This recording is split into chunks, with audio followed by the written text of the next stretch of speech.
सभी को नमस्कार और स्वागत है आप सभी का साइंस विद सुनील गंभीर। आज हम कक्षा 10 के लेसन नंबर 7 जीव जनन कैसे करते हैं का अध्ययन करेंगे। हम सभी जानते हैं कि नीम से नीम का पौधा उगता है, गुलाब से गुलाब का पौधा उगता है, मनुष्य मनुष्य को जन्म देता है। अब क्या होगा यदि हम इस पृथ्वी पर सारे के सारे गुलाब के पौधों को नष्ट कर दें? यदि हमने इस पृथ्वी पर सारे के सारे गुलाब के पौधों को नष्ट कर दिया तो आने वाली पीढ़ियां गुलाब के पौधों को नहीं देख पाएगी और गुलाब का अस्तित्व ही खत्म हो जाएगा। ठीक उसी प्रकार जिस प्रकार से इस पृथ्वी पर पहले डायनासोर पाए जाते थे और एक समय ऐसा आया कि डायनासोर विलुप्त हो गए और वर्तमान में डायनासोर का अस्तित्व नहीं है, अर्थात उनकी प्रजाति नष्ट हो गई। इसलिए अपनी जाति का अस्तित्व बनाए रखने के लिए तथा पीढ़ी की निरंतरता बनाए रखने के लिए जनन जरूरी है। हम जानते हैं कि सभी सजीवों का शरीर छोटी छोटी कोशिकाओं से मिलकर बना होता है और प्रत्येक कोशिका के अंदर केंद्रक पाया जाता है। इस केंद्रक के अंदर निश्चित संख्या में गुणसूत्र पाए जाते हैं।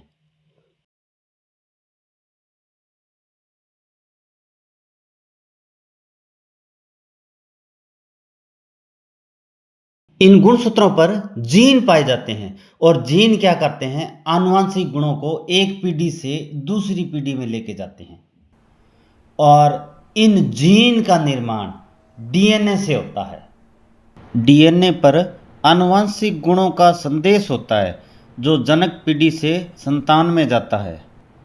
इसके अलावा डीएनए में प्रोटीन संश्लेषण की सूचना भी निहित होती है और इस सूचना के भिन्न होने से संश्लेषित होने वाली प्रोटीन भी भिन्न होगी और भिन्न भिन्न प्रोटीन के कारण शारीरिक संरचना में भी विविधता आएगी।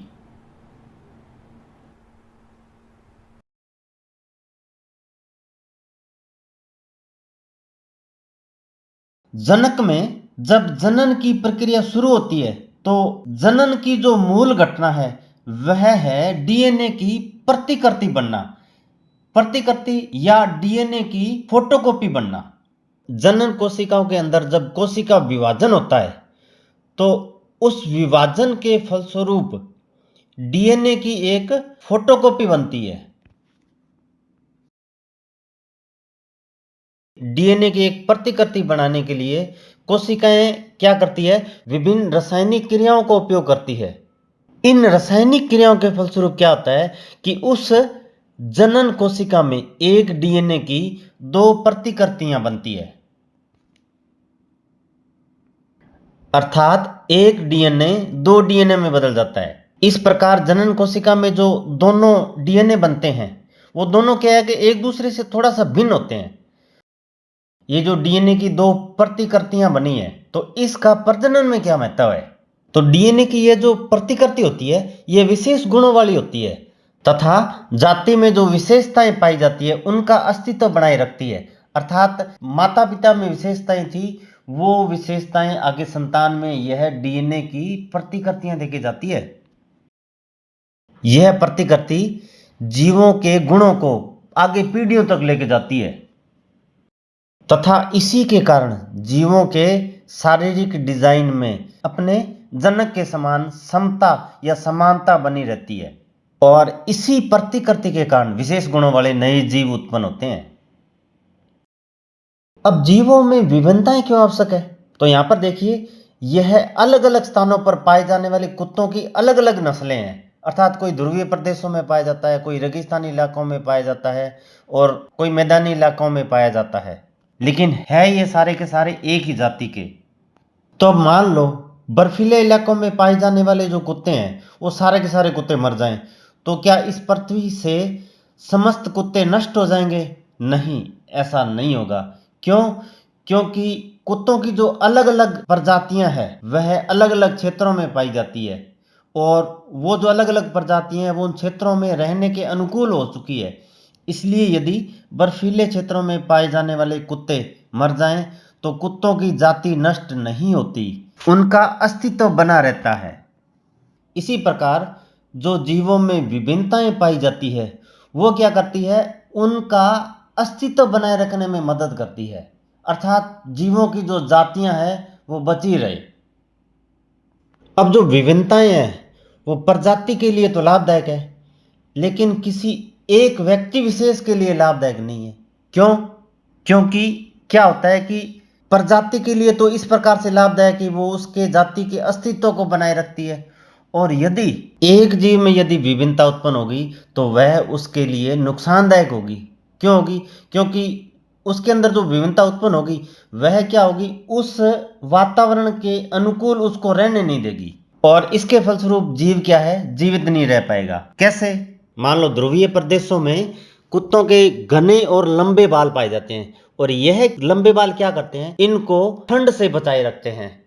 और यदि किसी एक कुत्ते में क्या हुआ, विभिन्नता आ गई, और इस विभिन्नता के कारण उसके सारे के सारे बाल उड़ गए, तो क्या होगा? क्या वह कुत्ता जीवित रह पाएगा?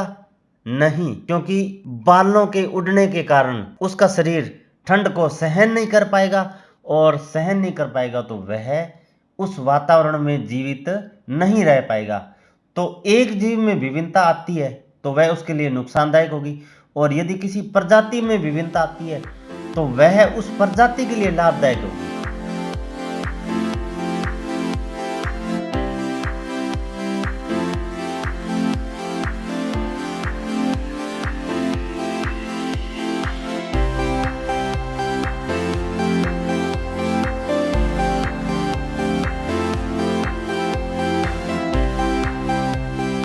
जनन, हम जानते हैं कि जो जीव है वो अपने समान बच्चों को जन्म देता है।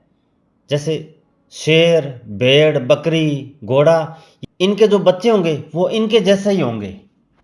तो सजीवों का अपने समान जीव उत्पन्न करना जनन कहलाता है। जनन दो प्रकार का होता है, अलैंगिक जनन और लैंगिक जनन। अलैंगिक जनन में क्या होता है कि एक ही जीव से नए जीव की उत्पत्ति होती है, जबकि लैंगिक जनन में क्या होता है कि दो जीव मिलकर एक नए जीव को जन्म देते हैं। पहला है अलैंगिक जनन की विधियां। अलैंगिक जनन की पहली विधि है विखंडन। विखंडन भी दो प्रकार का होता है, द्विखंडन और बहुखंडन। द्विखंडन, अमीबा जैसे जीवों में क्या है कि द्विखंडन पाया जाता है, और इसी द्विखंडन के द्वारा नए अमीबा का जन्म होता है। द्विखंडन का मतलब दो भागों में टूटना। इस विधि में अमीबा विकसित होता है, इसके साथ साथ इसके कोशिका द्रव्य और इसके केंद्रक में भी वृद्धि होती है, और धीरे धीरे इसका केंद्रक दो भागों में टूट जाता है, और इसके पश्चात केंद्रक और कोशिका द्रव्य दोनों अलग अलग होकर दो नए अमीबा का निर्माण करते हैं। कालाजार का रोगाणु लिस्मानिया, इसमें भी द्विखंडन पाया जाता है। इस लिस्मानिया और अमीबा के द्विखंडन में एक अंतर पाया जाता है। अमीबा जब दो भागों में टूटता है तो वो कहीं से भी टूट सकता है, जबकि लिस्मानिया में क्या होता है कि जो द्विखंडन है वो एक विशेष जगह से ही होगा। इसमें धागेनुमा संरचना या कोड़ेनुमा संरचना पाई जाती है, वहीं से इसका द्विखंडन शुरू होता है, और यह दो भागों में टूटकर दो नए लिस्मानिया का निर्माण करता है। बहुखंडन, मलेरिया के परजीवी प्लाज्मोडियम में बहुखंडन पाया जाता है। इसमें क्या होता है कि एक जीव बहुत सारे टुकड़ों में टूटकर बहुत सारे जीवों का निर्माण करता है।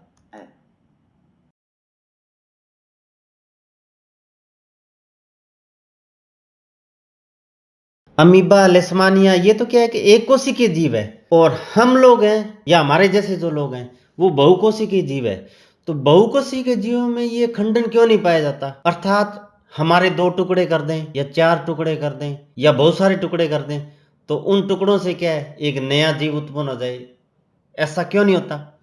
ऐसा इसलिए नहीं होता क्योंकि हम जानते हैं कि जो हमारा शरीर है ना, वो कोशिकाओं के समूह, उत्तकों से निर्मित अंगों और अंगों से निर्मित तंत्र से मिलकर होता है। और हमारे शरीर में क्या ऐसे कई प्रकार के तंत्र पाए जाते हैं, जिसके कारण क्या होता है कि ये जो बहुकोशिकीय जीव है, इनके अंदर जो कोशिकाएं पाई जाती है उन सभी कोशिकाओं का क्या है कि अलग अलग कार्य होता है, और इनकी संरचनाएं भी क्या होती है, जटिल होती है। तथा इन बहुकोशिकीय जीवों के शरीर की जो संरचना है वो भी क्या होती है, जटिल होती है, जिसके कारण बहुकोशिकीय जीवों में खंडन नहीं होता।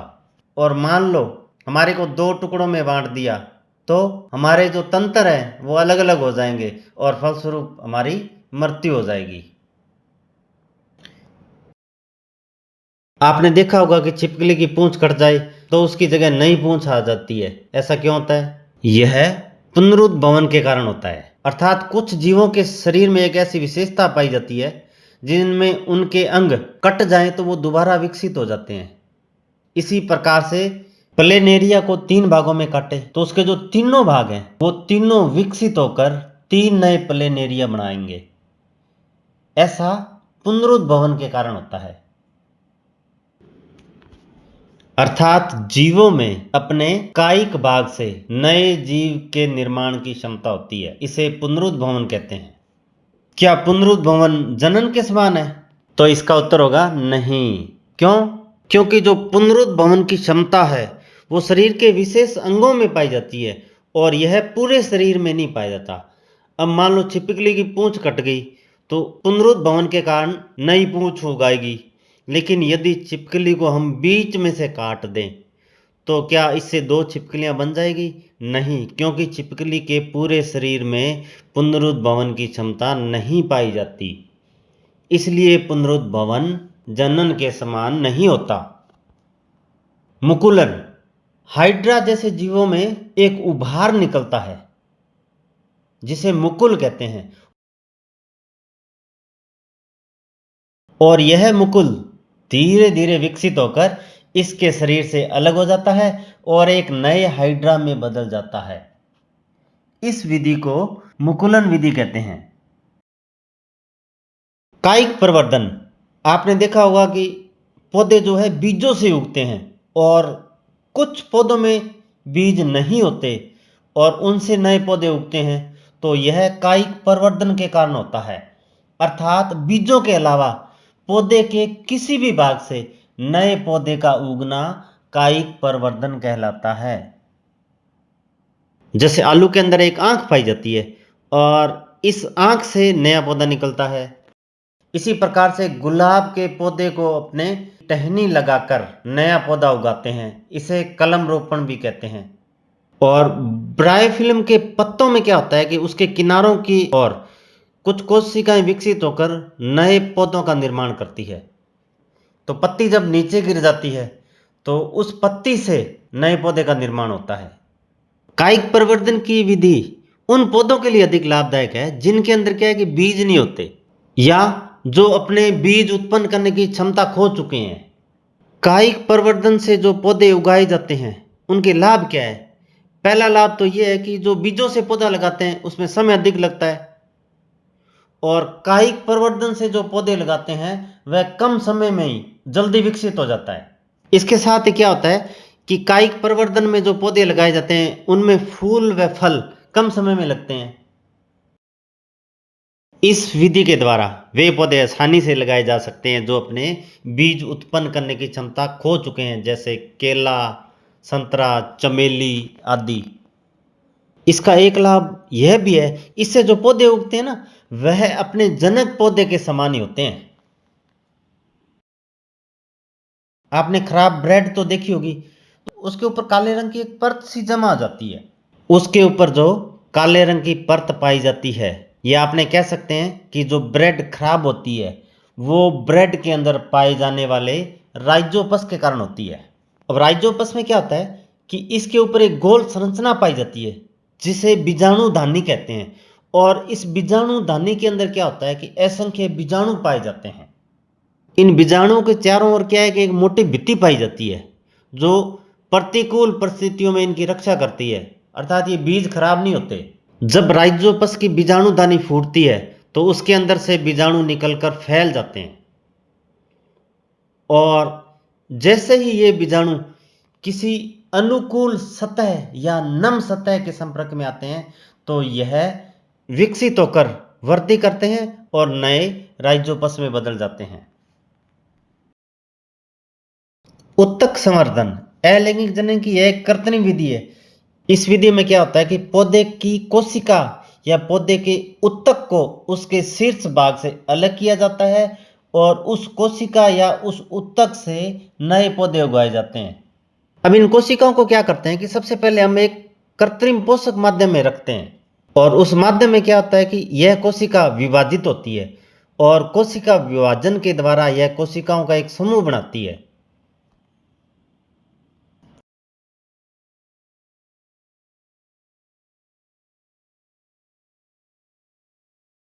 उन कोशिकाओं के समूह को कैलस कहते हैं।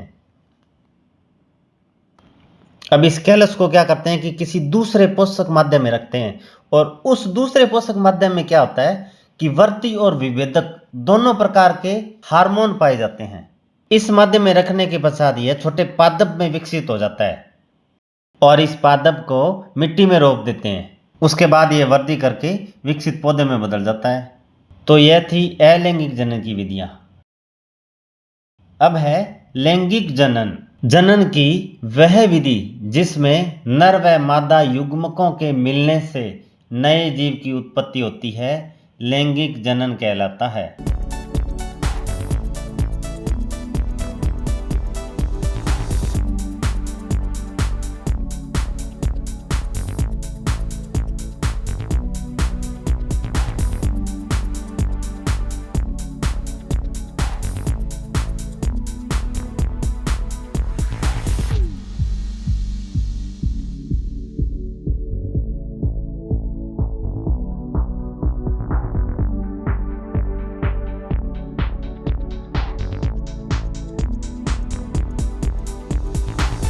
लैंगिक जनन क्यों जरूरी है?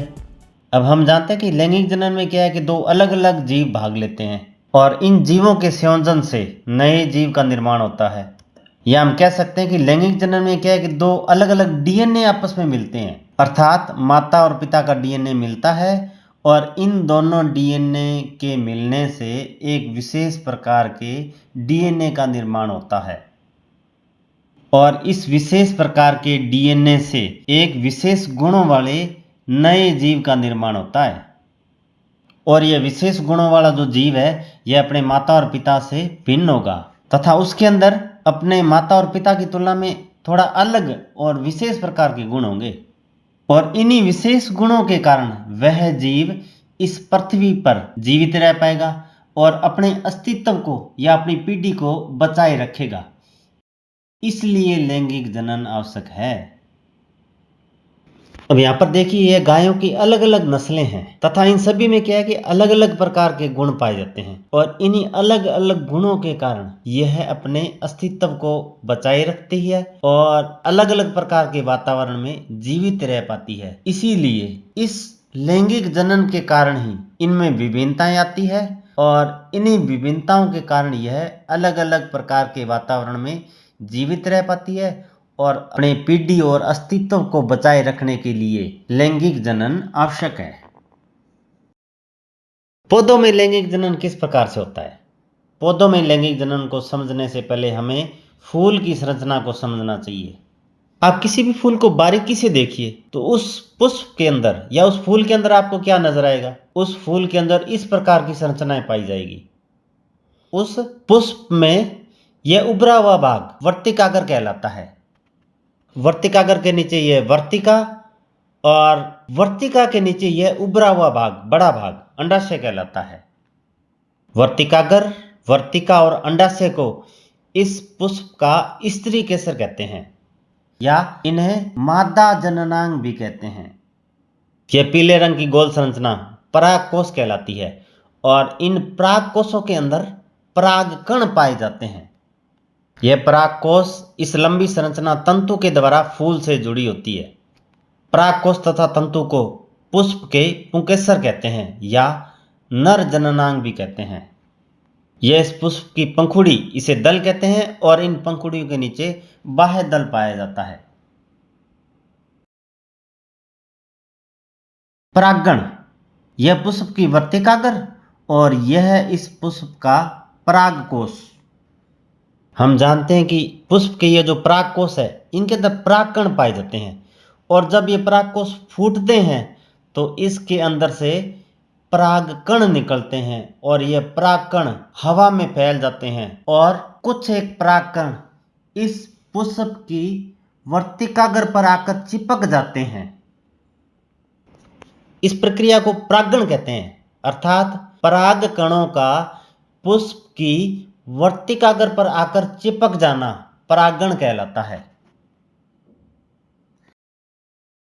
परागण किस प्रकार से होता है? तो परागण हवा के द्वारा या जीवों के द्वारा या जल के द्वारा। हवा के द्वारा तो ये उड़कर पुष्प की वर्तिकाग्र तक पहुंच जाते हैं और जीवों के द्वारा जैसे मक्खी है, उसके पैरों पे परागकण चिपक गई और वही मक्खी किसी दूसरे पुष्प पे बैठेगी तो उसके पैरों से चिपके हुए परागकण उस पुष्प की वर्तिकाग्र पर आकर चिपक जाते हैं। जल के द्वारा बहकर एक स्थान से दूसरे स्थान पर जाते हैं। परागण दो प्रकार का होता है, स्वपरागण और परपरागण। पहला है स्वपरागण। स्वपरागण में क्या होता है कि जो परागकण है वो उसी पुष्प की या उसी फूल की वर्तिकाग्र पर आकर चिपक जाते हैं, तो ये स्वपरागण हुआ। यहाँ पर ये परागकण उड़े और उड़कर उसी पुष्प की वर्तिकाग्र पर आकर चिपक गए, अर्थात परागकणों का उसी पुष्प की वर्तिकाग्र पर आकर चिपकना स्वपरागण कहलाता है। दूसरा है परपरागण। परपरागण में क्या होता है कि जो परागकण है वो दूसरे पुष्प की वर्तिकाग्र पर जाकर चिपक जाते हैं, अर्थात परागकणों का किसी दूसरे पुष्प की वर्तिकाग्र पर आकर चिपकना परपरागण कहलाता है।